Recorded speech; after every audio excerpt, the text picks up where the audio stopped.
brave communauté, mon nom est Yves Lantier, bienvenue en Résumé d'actualité avec une pointe d'humour et d'humanisme. Alors aujourd'hui, communauté, ce que je veux vous parler, en fait, je veux vous parler de déchets. La raison pour laquelle cette nouvelle-là a retenu mon attention, c'est surtout basé sur le fait que je vous avouerais que je savais même pas qu'il existait un marché de déchets au niveau international. Eh bien, la réponse, c'est oui, il existe bel et bien un marché de déchets au niveau international.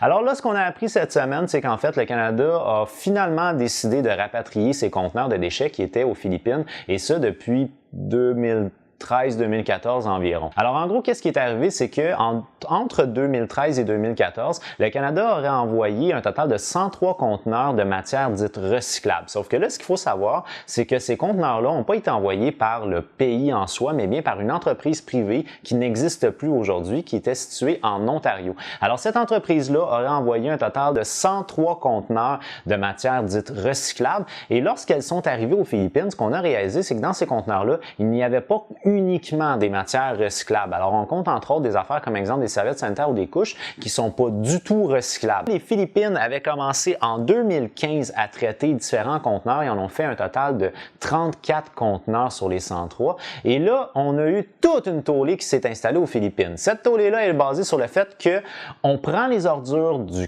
Canada et on en crée de la pollution ici chez nous aux Philippines. Le président Rodrigo Duterte, qui est président des Philippines, avait fait une espèce de mandat sur sa présidence par rapport à ça, que le Canada devait absolument reprendre ces matières qui sont considérées à la base comme étant recyclables, mais qui sont en fait uniquement des déchets. Alors pour lui, c'était un enjeu. Il a même été jusqu'à menacer une forme de guerre. Là, je sais pas vraiment les détails de comment est-ce qu'il voulait faire la guerre au Canada, mais anyways, fait qu'il voulait faire comme une forme de guerre à l'égard du Canada si on reprenait pas nos fameux conteneurs de déchets. Alors là, ce qu'on a décidé cette semaine, le gouvernement libéral canadien, c'est de rapatrier ces fameux déchets-là. On parle d'une opération qui devrait coûter environ, je pense, c'est 1,14 ou 1,13 millions de dollars pour rapatrier ces déchets-là. Un fait anecdotique, c'est que les Philippines disent comme quoi c'est eux qui vont payer les frais de l'opération pour rapatrier les ordures au Canada, alors que le Canada dit que c'est nous qui assumons les frais de ça. Maintenant, une chose qu'on doit mentionner, c'est qu'il existe bel et bien un commerce au niveau international des déchets. Alors, comment exactement est-ce qu'on réussit à faire un commerce de ça?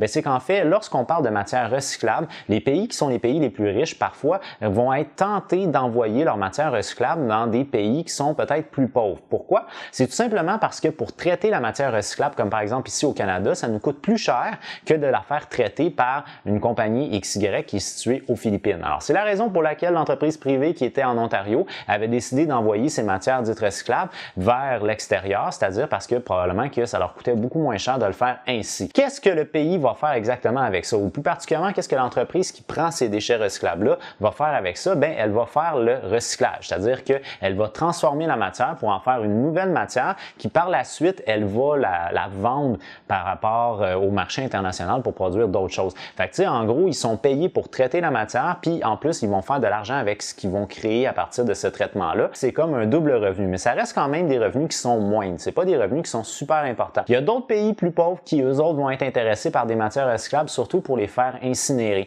Alors, ils vont les faire incinérer et à partir de cette incinération-là, ils vont réussir à en extraire de l'énergie au travers de la chaleur. Ils vont réussir à en extraire de l'énergie et ils vont utiliser cette énergie-là pour faire de la production de d'autres choses, tout simplement, ou pour alimenter des citoyens, etc., en énergie. Alors, nous, qu'est-ce qu'on va faire exactement avec ça? On a un total de 69 conteneurs qui vont revenir au Canada, plus particulièrement à Vancouver. Alors, le gouvernement canadien s'est engagé à traiter ces ordures-là, puisqu'on ne parle pas uniquement de matières recyclables. Alors, en gros, ce qu'il dit, c'est que ça va être incinéré. Donc, on va réutiliser, si vous voulez, l'énergie qu'on va pouvoir ressortir de ça. Donc, on va faire brûler le total, finalement, puis on va réussir à faire un peu d'énergie avec ça. Moi, je trouve ça quand même assez ironique sur un certain point de vue de voir ça. Là, je peux malheureusement pas vous donner de chiffres très précis dans la mesure où il y a beaucoup de transferts de matières comme ça qui sont faits de manière illégale, donc qui sont pas définis de manière très précise par les protagonistes dans l'univers du traitement des déchets international. Fait que c'est ce qui fait qu'il n'y a pas vraiment de données très précises à donner par rapport à ça, sauf qu'il semblerait que c'est un marché quand même qui est assez important, mais qui n'est pas nécessairement super lucratif. Il est peut-être de plus en plus aujourd'hui, mais il est quand même pas nécessairement super lucratif. Moi, je trouve quand même que c'est une belle ironie dans la mesure où le Canada, ou plus particulièrement une entreprise canadienne, avait décidé de se débarrasser de sa merde puis de la faire shipper ailleurs dans le monde, et finalement, cette merde-là nous revient en pleine face. Je trouve ça en soi assez ironique, parce qu'on a voulu se débarrasser de nos déchets d'une manière manière qui était pas legit, puis finalement, on va leur avoir en pleine face.